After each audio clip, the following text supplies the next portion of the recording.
Hello and good evening to another Soccer Sanchez TV special here on a Friday night.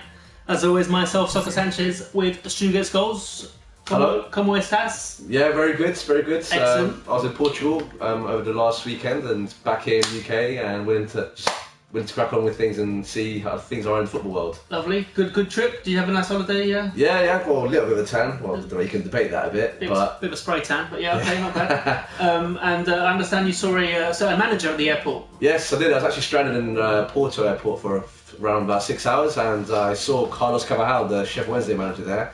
I didn't actually get to speak to him, but I did. It kind of, sprung up on me that he might be in Porto for some, transfer activity. Seeing with the crazy world of the transfer world these days, you wouldn't really put past it. Sheffield Wednesday, targeting one of their players with so much money in their club at the moment, thanks to Chinese investment. So I tweeted out that I think he might be here to maybe scout Juan Quintero, who's one of who was one of their rising stars and now has kind of fallen down the pecking order. But apparently he's actually been there, and he's looking out for Sporting Lisbon left back. Was it Christian Silva, I think, from Sporting Lisbon, I think. Yeah. And apparently that might be the reason why. Is that happening or? Well, he's been linked there. I think there's talks going on, but there's still, I think, a few more days to go for the transfer window to close. So you might see things happening in that side. Exciting times, eh? Look at that. And then who are you flying with? Oh yeah, Ryanair. Let's not go there. Hashtag FlyEasyJet. Hashtag don't fly Ryanair. Anyway, so today we decided to speak about the transfer activity. I think we're only like a week away for the window to close on the summer transfers, and we were just talking about basically we want to look at Arsenal. There's a lot of talk of Arsenal, not just this summer, but it seems like every transfer window over the last 5 years, there's a lot of unhappy Arsenal fans due to the as they put it, the lack of transfer activity. And also take a look at the opposite side of the spectrum and look at Inter Milan, who are freely spending money, and 2 transfers that might actually go through, if not today, then tomorrow. So yeah, let's start with that. So Arsenal, essentially, for my opinion, a panic buying again. I think with the purchase of Lucas Perez Martinez, who Arsene Wenger today said in a press conference was 99% certain to be completed, it shows to me that Arsenal really didn't have a plan this transfer window. And again, Arsene Wenger was kind of hoping to use the talent that he has got in the squad to move forward. To be fair to him, Arsenal do the job. They always make top 4, but obviously fans want to see more. They want to see the league title again, and yeah, it's an interesting transfer really. So approximately £18 million. Now Perez doesn't have any international caps. He has no honours at club level. He's 27 years old. He finished on 17 goals. Yeah, 70 goals in 36 matches last season with Deportivo La Coruña, helped them to 15th place. And yeah, it's a bit of an odd one really. I mean, what is your take on that? I mean, he's not one to he's not a name that kind of stands out. And looking at his history, he hasn't really commanded a transfer fee of more than 700,000 from what I've seen. So I mean, what's your take on it? Are Arsenal fans, right to be aggrieved? Yeah, I would have thought so. So there's been a lot of talk about Arsenal going for like a marquee signing. Someone's going to really get Arsenal fans, really off their seats and thinking that they're going to win the league. And this signing, or Shotgun Mustafi, doesn't really, signify anything like that's going to mean they're going to massively challenge for the title. I think we spoke before we went on air, and he said to me how Perez hasn't really, even last season he scored I think 6 goals for La Coruña. No, what we're saying was last season he scored 17, which is the best season of his career. The one before that. But his best season previous to that was 6 goals, I think, in the Greek league. Yeah, so yeah, it does lack a bit of desperation. Maybe then they realise they're not going to get Lacazette or any other massive signing. But yeah, that's not really going to get anyone get any other teams trembling in their boots. And I just don't think they're going to do much with that sort of signing. It might be something that pays off in the season after, because they'll probably need some adjustment to the league. But yeah, I just don't think that's going to massively change their fortunes on the pitch. It's a strange one as well, because I remember reading about a month ago Wenger actually turning down the chance to sign Lucas Perez Martinez. So back then he wasn't interested, but now he is. That's why it kind of shouts out to me that it's more desperation from him in the transfer window now. You said there about marquee signings. Now he has done that to try and appease the fans. Ozil was signed a couple of years back. Alexis Sanchez was brought in as well. But it just seems that it's not enough, and they need more to kind of establish themselves as real title contenders. I know they're always there or thereabouts, but I think the Arsenal fans need more of a push. They want to see more of a push in the team, despite the fact they finished second last year. Yeah, they finished second, but they kind of fell into second place. They didn't really actually push their way to second place. They kind of just, I don't know how you put it. Well, they finished second. I know they finished second, but they didn't really finish second at all the rest of the whole season. They're kind of like stayed. They just kind of like landed in that position. Yeah. Without real like intention to win the league. What does come out of this story is, which I found quite interesting, is that Barcelona actually made an inquiry to sign Lucas Perez. Oh, did they? And they were told no, because the deal with Arsenal had already been finalised. So, well, maybe there's something more to the player. I don't know if he's going to play the Barca B team, but he's not going to start for Barcelona anyway. Yeah. So that's Arsenal signing. Like I say, I think it's a panic buy. Be interesting to see how he does. Personally speaking, given the records before they entered the league, Giroud's record was much better than Perez's. Lucas Perez's. And yeah, I still think Perez will be behind Giroud in this, despite the £18 million signing. Danny Welbeck is due to come back as well. Is he used as an out-and-out striker? I don't know, more of a winger. Yeah. And then again, Wenger comes out with, we've got Walcott to play up front, Alexis Sanchez to play up front. Now, Sanchez does play as a striker with Chile, but the system that he uses at Arsenal, it doesn't seem to work out. You know, Sanchez is not a physical player. He gets caught out a lot on the headers when the long balls are played up to him. So, but he did have a great first season though at Arsenal. Correct, but he wasn't played as an out-and-out striker in that first season. He was always on the wings, which realistically that's why he plays at club level. But as I say, I think for him to excel in a striking position, they need to play to him really. And Wenger's not that kind of manager really. I also think maybe the fact, the rest factor might also, Arsene Wenger might have seen last season how he's affected after the Copa America, and he looked, beginning of the season, he looked very tired. You might have sort of seen that, and then think that this year, obviously with Copa America again, you might want to maybe put him, get him to rest a few more weeks, 1 or 2 weeks more. So that could maybe be a way to manage the situation with Alexis Sanchez and get him to, fire on all cylinders from the get-go this season. Yeah, because he needs something. I honestly think if Arsenal don't do nothing this season or sign anyone big, I can see Ozil and Sanchez leaving after the summer. I mean, yeah, that's my opinion. And to be honest, that's a lot of Arsenal fans' opinions as well from what I've speaking to them. Another signing that Arsenal are apparently, according to Wenger, 99% certain to complete is the signing of Mustafi, the centre back, the German centre back, ex-Everton. Moyes didn't see the talent in him, so got rid of him for free during his time at Everton. 5'11", more agile than Mertesacker, but that's not hard to beat. Mertesacker's a big tank. So yeah, I mean it's a good signing. He's got experience. He's German, which isn't bad. They've got a good record. Him and Koscielny could be a good partnership. I think it's a risk. I always think it's a risk when managers sign players who haven't had relative experience in the Premier League. I know he played for Everton, but he didn't really play. I mean, what were your take on the Mustafi signing? I mean, it could be a good signing, but I just kind of think that symbolises me. Wenger seeing Gabriel and thinks that he's not going to be as good as he thought he was initially. Because I think they're kind of similar players, Mustafi and Gabriel. They have kind of similar height. He's like 5'10" or 5'11", I think, Mustafi. So I think that might just mean that he's maybe doesn't have faith in Gabriel going forward, and thinks that Mustafi would be maybe a bit of an upgrade on Gabriel. I saw him play in Valencia last season. I think he was good. I think Neville did actually see the good in him, and he kind of played better than the other players in that Valencia team. So I don't know, it's a sign that could work out, and might mean that Arsenal might be more solid at the back.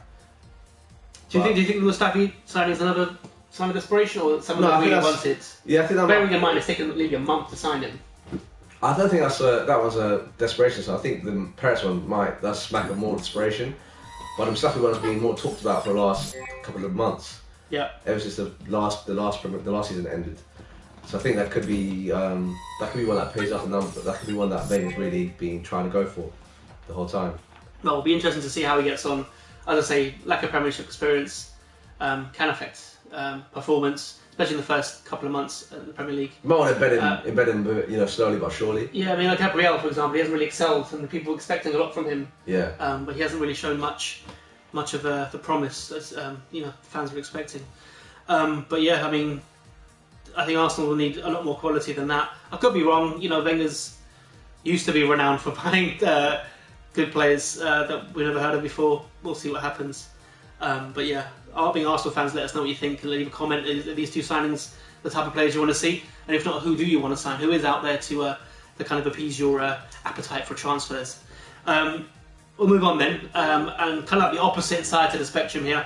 Inter Milan are freely spending, with two possible signings today or tomorrow even. That's how close we are for Inter completing these two deals. João Mario from Sporting Lisbon and Gabriel Barbosa, Gabigol as his nickname, the Santos striker, who's recently won a gold medal with Brazil at the Olympics in Rio. I think both are very good players, fantastic signings. I think they've done very well to kind of bring them in. Of course, it's not been confirmed, but it seems very likely they will come through. They've also done the signings of Banega, who was on a free, I think, and was it a free? Yeah, wow. And Kandreva. Again, fantastic signing. Inter always dare to challenge, but obviously Juventus have been very strong in the past few years. It will be interesting to see how these new signings get on. I think they'll do very well, to be honest with you. I mean, they're very talented players. Gabriel Barbosa is another one. Kind of like the replacement to Neymar at Santos. Had a good Olympics, has a good career at Santos, and as a name has been touted about for the last couple of years. So, I mean, with Roberto Mancini gone, do you think Inter Milan can challenge the likes of Juventus? Yeah, well, they've got strong financial backers this season. The signing that I'm kind of questioning is João Mario. I think I saw him in the Euros for Portugal. He wasn't. There was a game against Poland in the quarterfinals that he kind of was very susceptible in his position. So that's the one I'm kind of like being a bit more cautious on. But the one I'm really impressed with in Inter Milan is Ever Banega. He's been solid for Sevilla the last couple of seasons, and he's been really good. He's got a good eye for goal. He was at Valencia as well, wasn't he, before? Sevilla. Before that, yeah, I think it was at Valencia. Yeah. I think his distribution is top class. I'm surprised that someone like Man City, someone like Guardiola is in Man City and knows more about La Liga than maybe other managers, didn't take a gamble on him and took him to the Etihad.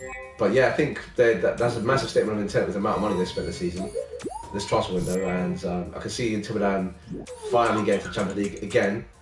I think also AC Milan, there also talks about them spending some money on some players in the last minute.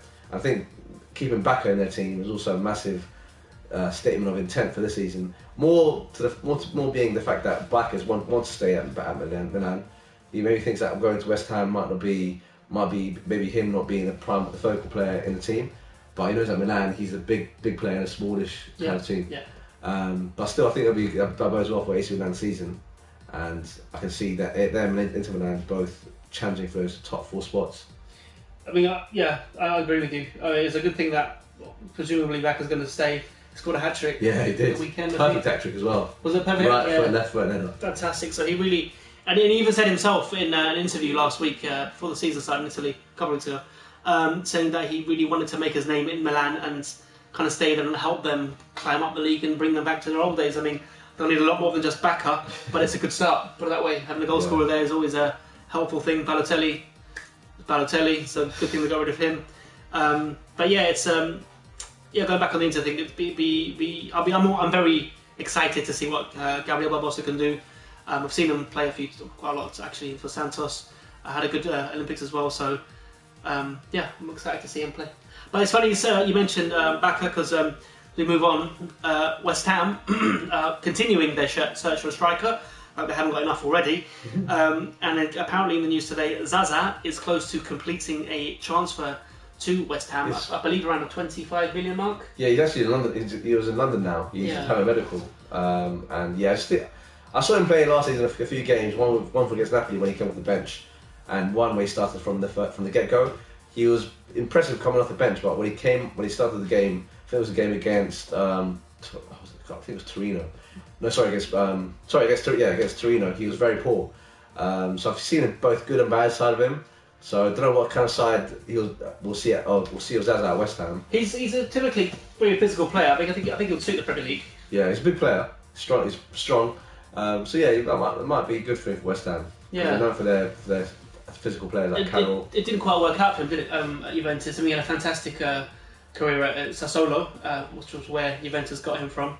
Himself and another I think he's still a Juve player, Dominic Berardi.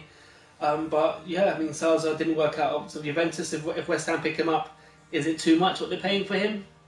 only time will tell, I guess. These days, you don't know. There's too much. But the way West Ham are going at the moment, I mean, that performance in the Europa League against Astra, Go-Go, was that the name? Just going off that video for you, Twitter, you might not have seen it. But yeah, poor performance, really, really bad. And yeah, and the curse of the strikers, I mean, Carroll's injured all the time. I mean, he's injured on FIFA, on the computer game all the time, so it's a curse over him. He's a very good player, but he's unfortunate due to his injuries. And then they bring in AU for 20 million, and what happens? He gets injured in the first game.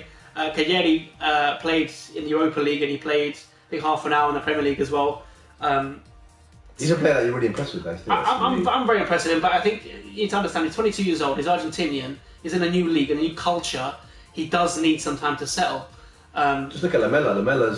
He took 2 or 3 seasons to get really into the English league. Exactly. And for South Americans, it can be quite tricky to come into the Premier League and try and make a mark for yourself straight away. You get the likes of Aguero who just smash it, but obviously they had their stint. He had a stint in Atletico Madrid, so he had some experience there. But in Europe, for example. But yeah, I mean, Kayedi, I hope it works out for him. I think he's a good striker. He knows what a goal is. Had a better career really at Boca than he did at Sao Paulo. But yeah, it's only a 1-year loan, so he won't have the time to settle like Lamela would have done. So it'll be interesting to see him. And finally, before we finish this transfer talk, we've got to talk about Joe Hart and the Claudio Bravo situation. There was a video that came out during the week showing Pep Guardiola and Joe Hart on the training ground. Didn't seem to be getting on. Body language wasn't great. And then the Champions League game against, who was it against? Steaua Bucharest. That's the one. Kind of farewell sort of. Yeah, I think in the 60th minute or something like that, the fans started chanting his name, clapping him, showing their appreciation for him, essentially waving him goodbye, which I find mad. But do you think they're wrong to get rid of him?